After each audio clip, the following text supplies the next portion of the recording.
Hi, welcome to Sunil Maths tutorial, Abstract Algebra, Group Theory, class number 39. In the previous class, we learned some basics which are useful to prove this, to learn this definition and to prove this theorem.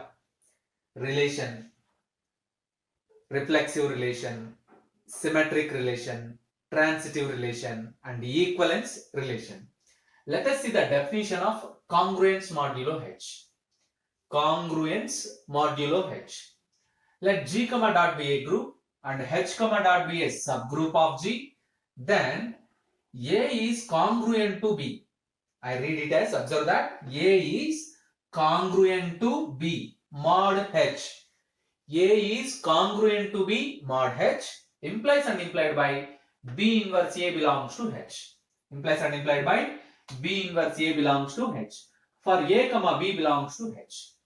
For A comma B belongs to H. You observe that. This condition is read as congruence modulo H. This condition is read as congruence modulo H. Depends upon this definition, we learn a theorem. Depends upon this definition, we learn a theorem which is very important one.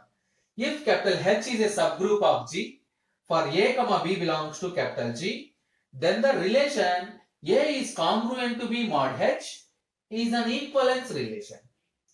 H is a subgroup of G. For A comma B belongs to capital G, the relation A is congruent to B mod H is an equivalence relation. Let us prove this theorem by using previous class definitions. Yes, let us start. Before going to prove the theorem, here there is a correction in the definition. Don't take the elements A comma B belongs to G, H. You have to take A comma B belongs to G. Yes. The proof of the theorem, let us take G comma dot be a group and H comma dot be a subgroup of G. Subgroup of G. The congruence modulo H is defined as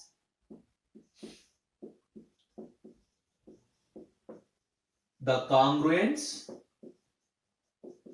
modulo H is defined as A is congruent to B mod H implies and implied by B inverse A belongs to H. A is congruent to B mod H implies and implied by B inverse A belongs to H.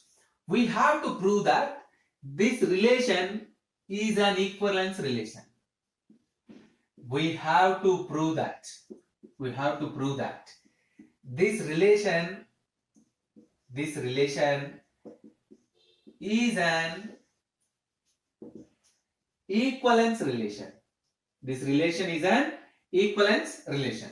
Yes, this is the introduction part of this theorem. Proof of this theorem. Let G comma dot be a group, H comma dot be a subgroup of G. The congruence modulo H is defined as A congruent to B mod H implies and implied by B inverse A belongs to H for A comma B belongs to G. We have to prove that this relation is an equivalence relation. Let us take identity element. Let small e be the identity. Let small e be the identity element in capital G. Let small e be the identity element in capital G. If e be the identity element in capital G, since H is a subgroup of G, then very clear, E is identity in H. E is identity element in capital H.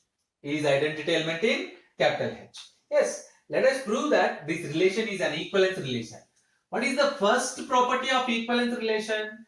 The relation must be reflexive. The relation must be reflexive. If the relation is reflexive and symmetric and transitive, then we say that the relation is an equivalence relation. So the first step is reflexivity or reflexive.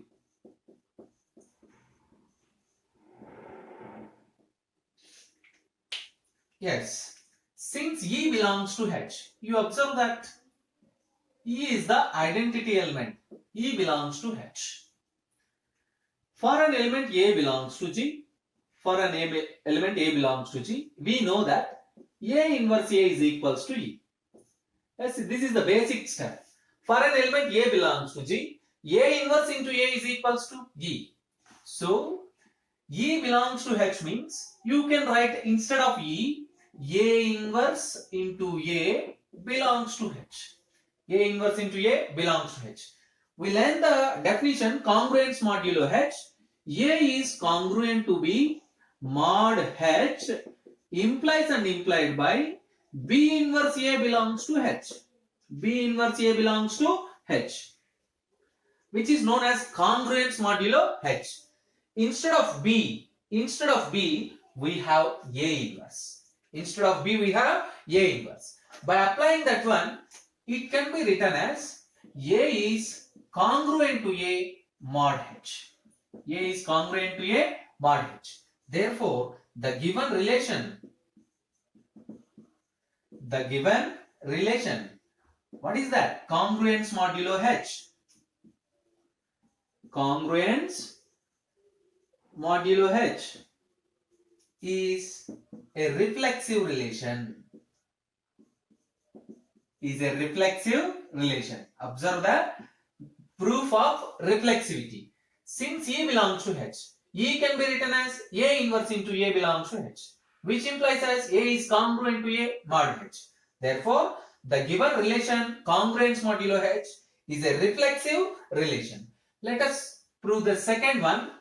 What is the second relation? Symmetry. What is the second relation? Symmetry.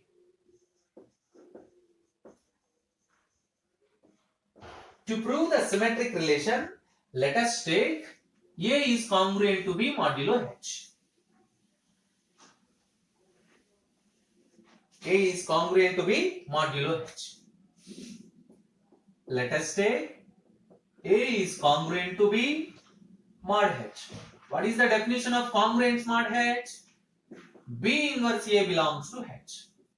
And H is a subgroup.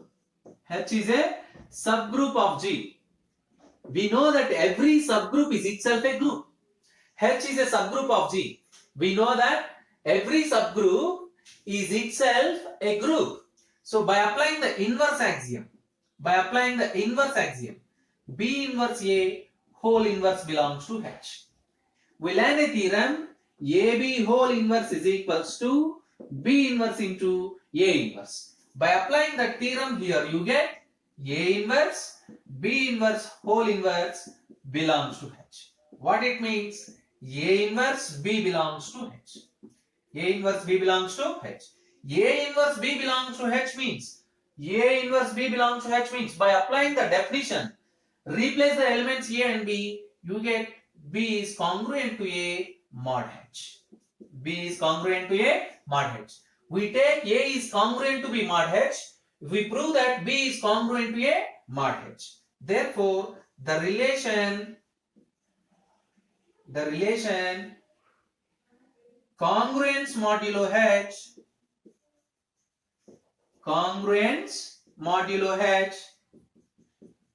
is symmetric relation. Therefore, the relation congruence modulo H is symmetric. So, it satisfies reflexive relation property, it satisfies the symmetric relation property. Now, it is remaining to prove that it satisfies the transitivity. Third axiom, transitive relation.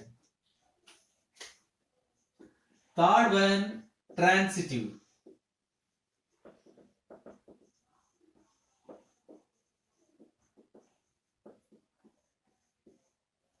Transitive relation. So to prove that transitive relation, let us take any two conditions. A is congruent to B modulo H and B is congruent to C modulo H. To prove the transitive relation, take one more condition. B is congruent to C mod H. One of the simplest conditions. Apply the definition. B inverse A belongs to B inverse A belongs to H and C inverse B belongs to H. Now we have two elements in H. C inverse B, comma B inverse A belongs to H and H is a subgroup. And H is a subgroup of G. Every subgroup is itself a group by applying the closure axiom. By applying the closure axiom to these two elements. By applying the closure axiom, you get C inverse B into B inverse A belongs to H. Apply the associative axiom C inverse B into B inverse into A belongs to H. We know that B into B inverse is equals to E, which implies C inverse into E into A belongs to H. E does not influence us because E is identity. It does not influence. C inverse A belongs to H. C inverse A belongs to H means A is congruent to C mod H. A is congruent to C mod H. Therefore, we prove that A congruent to B mod H, A congruent to B mod H, B congruent to A mod H implies as A is congruent to C mod H. A congruent to B mod H and B congruent to A, B congruent to C mod H implies as A congruent to C modulo H. Therefore, the given relation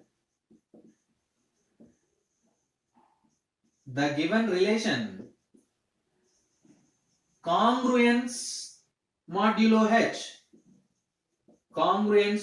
H is transitive relation.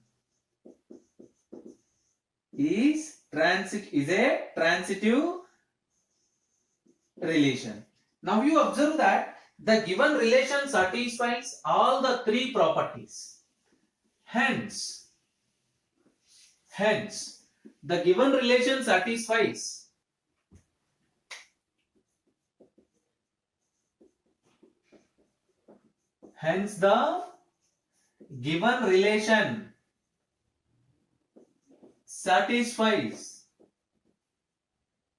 three properties: